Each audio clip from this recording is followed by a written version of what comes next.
Dans cette leçon, on va voir comment calcule-t-on la limite d'une fonction au voisinage d'un nombre donné. Tout d'abord, pour calculer la limite d'une fonction au voisinage d'un nombre fini alpha, le premier pas consiste à remplacer x par sa valeur approchée qui est alpha. Le résultat peut être un nombre fini, et voici un exemple. Calculons la limite de x2 moins 5 sur x moins 4 quand x tend vers 3. Donc en remplaçant x par 3, on obtient 9 moins 5 sur 3 moins 4, ce qui donne moins 4. Alors la limite de cette fonction quand x tend vers 3 est égale à moins 4. C'est donc un nombre fini. La deuxième possibilité, ce résultat peut être infini et non pas un nombre fini. Il y a des limites dont le résultat est l'infini, soit par exemple la forme k sur 0, la forme infinie sur k, etc. Donc il y a des formes donnant un résultat infini. Mais dans ce cas, on devra préciser le signe de cet infini. Voici un exemple. Soit à calculer la limite de x2 moins 5 sur 4 moins x quand x tend vers 4. On remplace alors x par 4, on obtient 11 sur 0. Donc ça tend vers l'infini, à la limite. Mais il faut savoir, est-ce que c'est plus l'infini ou bien moins l'infini? Bien sûr, le signe de 11 plus ou bien 11 moins, c'est positif.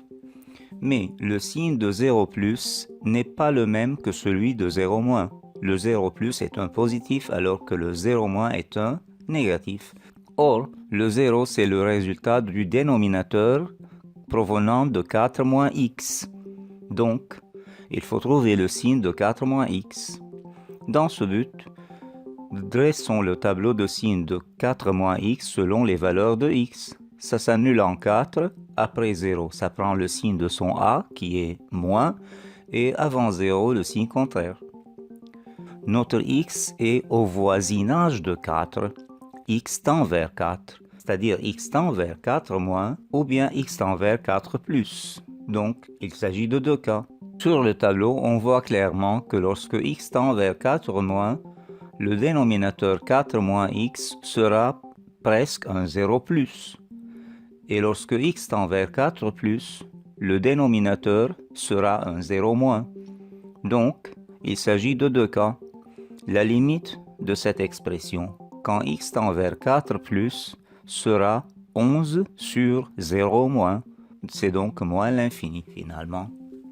Et de même, lorsque x tend vers 4 moins, le dénominateur est un 0 plus. On obtient 11 sur 0 plus, ce qui donne plus l'infini, parce que c'est un rapport de 2 positif. Donc, en réalité, cette expression n'admet pas une limite unique. On ne peut pas parler de la limite de cette fonction au voisinage de 4. Il ne s'agit pas d'une limite unique. Il y a une limite au voisinage de 4 plus et une limite au voisinage de 4 moins. Une troisième possibilité, le résultat d'un calcul de limite peut être une forme indéterminée. Il y en a 4, les voici.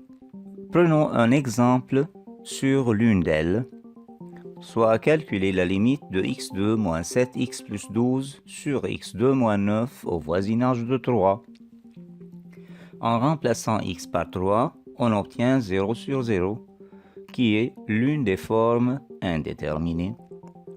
Mais une telle forme 0 sur 0 particulièrement signifie toujours qu'il y a un certain facteur commun entre le numérateur et le dénominateur dont il s'agit de faire apparaître et simplifier. Donc, on factorise d'abord le numérateur. x2 moins 7x plus 12, c'est un polynôme de second degré. Il a deux racines, x' égale 3 et x seconde égale 4. Donc sa forme factorisée sera donnée par la formule a facteur de x moins x' facteur de x moins x seconde, ce qui donne x moins 3 facteur de x moins 4. alors que le dénominateur, x2 moins 9, c'est factorisable à l'aide de la formule a2 moins b2, ça donne alors a moins b par a plus b, c'est donc x moins 3 facteur de x plus 3. Par suite, en remplaçant dans L chaque expression par sa forme factorisée, il nous paraît clairement le facteur commun x moins 3. En simplifiant ce facteur, on obtient limite de x moins 4 sur x plus 3. Remplaçons maintenant x par sa valeur. On obtient moins 1 sixième et ainsi on a enlevé l'indétermination, c'est-à-dire on s'est débarrassé de la forme indéterminée. Donc pour résumer, la forme indéterminée 0 sur 0 signifie toujours qu'il y a un certain facteur commun entre numérateur et dénominateur, donc il faut faire apparaître et simplifier. On peut aller encore plus loin et affirmer que ce facteur commun doit être toujours x moins alpha.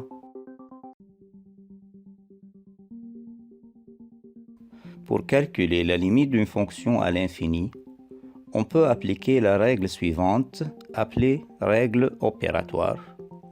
Cette règle dit que, à l'infini, un polynôme se comporte toujours comme son monôme de plus haut degré. Prenons l'exemple suivant.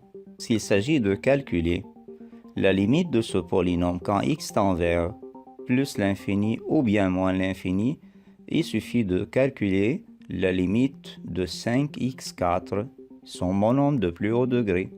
Et dans ce cas, on aura 5 fois plus l'infini ou bien moins l'infini exposant 4, ce qui donne finalement 5 fois plus l'infini, alors c'est plus l'infini. Prenons un deuxième exemple, soit à calculer la limite à moins l'infini du polynôme moins 2x3 plus 5x moins 8. Alors, d'après la règle opératoire, la limite de ce polynôme n'est autre que celle de moins 2x3 au voisinage de moins l'infini, ce qui donne moins 2 fois moins l'infini au cube. On obtient moins 2 fois moins l'infini, c'est donc plus l'infini. Notons que cette règle est applicable même dans le cas d'une fonction rationnelle, parce que finalement on sait bien que la limite de p de x sur q de x égale limite de p sur limite de q. Et puisque p et q sont deux polynômes, alors on pourra appliquer sur chacun d'eux la règle opératoire. Prenons l'exemple suivant, soit à calculer la limite de 5x4 plus 3x2 moins 6 sur 3x5 moins 2x plus 1, quand x tend vers plus l'infini. D'après la règle opératoire, cette limite sera égale à limite de 5x4 sur 3x5 quand x tend vers l'infini. Mais si l'on pense à remplacer x par sa valeur, on va obtenir aussi une forme indéterminée, c'est infini sur infini.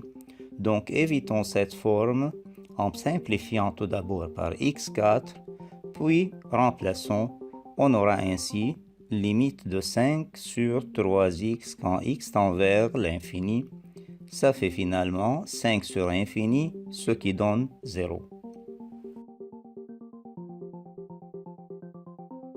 Notons que dans certains cas, on pourra prendre en facteur la puissance de x ayant le plus haut degré, surtout quand il s'agit d'une fonction irrationnelle.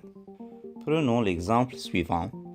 Calculer la limite de radicale de x2 moins 4x plus 9 moins 2x quand x tend vers plus l'infini. Or, dans ce but, on peut prendre dans le radical le x2 en facteur étant la puissance ayant le plus haut degré. Donc quand on factorise dedans par x2, on obtient 1 moins 4x sur x2 plus 9 sur x2. Or, dans la fraction 4x sur x2, on peut simplifier par x, ce qui donne valeur absolue de x fois radical de 1 moins 4 sur x plus 9 sur x2 moins 2x. Notons que radical de x2 égale valeur absolue de x et non pas nécessairement x. Mais dans notre cas, x tend vers plus l'infini, donc x est un positif. Donc la valeur absolue d'un positif est égale à lui-même. Par suite, la valeur absolue de x n'est autre que x. On obtient ainsi limite en plus l'infini de x radical de 1 moins 4 sur x plus 9 sur x2 moins 2x. Et de nouveau, on trouve qu'il y a un x en commun. Donc prenons x en commun.